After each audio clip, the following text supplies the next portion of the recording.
ఇవాళ ప్రాజెక్టులు కడతాం, అక్వైరీ చేసుకుంటాం, ప్రభుత్వ కార్యాలయాలు కడతాం, గవర్నమెంట్ అక్వైరీ చేస్తుంది. మన ఫార్మాసిటీ పేరిట 13,000 ఎకరాలను ఎట్లా అక్వైరీ చేసావు? అక్కడ ₹1 2 కోట్ల రూపాయలు విలువ ఉన్నప్పటికి కూడా నువ్వు అక్వైరీ చేసి 10 లక్షల రూపాయలకు అక్వైరీ చేస్తున్నావు. ఏదో ఒక అక్వైరీ చేయాలి కదా. నువ్వు అక్వైరీ చేయకుండా నీ తాత జాగీర్ లాగా నువ్వు ఇవాళ వచ్చి ఇవాళ మొత్తం కూలగొడతా, నువ్వే ఇవాళ కొత్తగా పుట్టొచ్చినట్టుగా, నువ్వే కొత్తగా ముఖ్యమంత్రి అయినట్టుగా, అంతకుముందు ప్రభుత్వాలు లేనట్టుగా, ప్రభుత్వాలకు ఈ ఎకలాజికల్ బ్యాలెన్స్ గురించి లేకపోతే ఇతరత్వ గురించి ఆలోచించడానికి మాట్లాడే మాటలు థర్డ్ క్లాస్ మాటలు ఇవి. నేను అడుగుతా ఉన్నా, ఇలా వాళ్ళు అంటున్నారు మేము చెరువులను కాపాడాలి. నేను అంటున్నా, చెరువులు కాపాడే ధైర్యం నీకుంటే, దమ్ముంటే, నిజంగానే ఆ మంచి అభిప్రాయం అనుకుంటే నా హుస్సేన్ సాగర్లో తాగే నీళ్ళు లెక్క తయారు చేసి ఫస్ట్.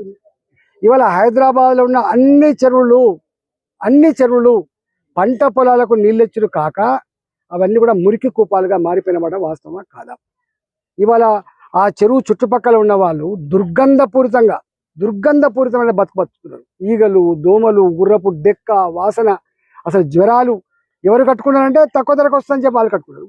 నేను అంటున్నా ప్రభుత్వాన్ని, ఇవాళ మీరు వాళ్ళకు సామాన్యులు కావచ్చు, వాళ్ళు నీతో యుద్ధానికి రాకపోవచ్చు, వాళ్ళు కోర్టు మెట్టెక్కే డబ్బులు లేకపోవచ్చు, కానీ వాళ్ళ ఏడుపు, వాళ్ళ కన్నీళ్ళు, వాళ్ళ ఉసురు నీకు తాకకుండా పోదు. గుర్తుపెట్టుకో.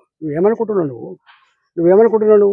ఇలా ఏ ఉపాధి కల్పిస్తా అని చెప్పినవో, పేదలకు అండగా ఉంటా అని చెప్పినవో, పేదల బతుకుల్లో వెలుగు నింపుతా అని చెప్పినవో, నువ్వు అనేక రకాల హామీలు ఇచ్చినవో, ఇలా మహిళలకు 2,500 రూపాయలు ఇస్తా, భూమి లేని వాళ్ళకు 12,000 రూపాయలు ఇస్తా, నేను ఇది ఇస్తా అది ఇస్తా, ప్రగల్భాలు పలికినవు. ఇచ్చుడు పక్కకు పెట్టు. నీ పెన్షన్లు, నీ బియ్యం కార్డులు, నీవన్నీ పక్కకు పెట్టు.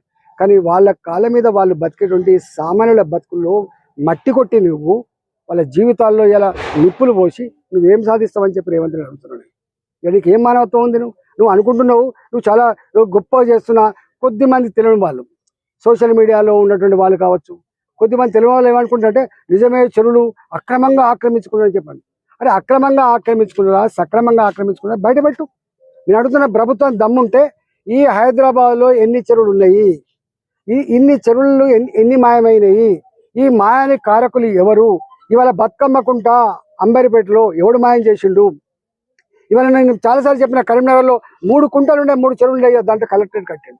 ఇవాళ అనేక చెరువులు, అనేక కుంటలు. ఇవాళ ఇక్కడ కృష్ణకాంత్ పార్క్ ఉంటుంది, ఈసుబుడలో ఉంటుంది, అనేక చెరువులు. మాసప్ ట్యాంక్, దాని పేరే మాసప్ ట్యాంక్, ఇలా క్రికెట్ గ్రౌండ్ అయిపోయింది. ఇవాళ నీవు కొన్ని వందల చెరువులు డిస్మాంటిల్ చేసి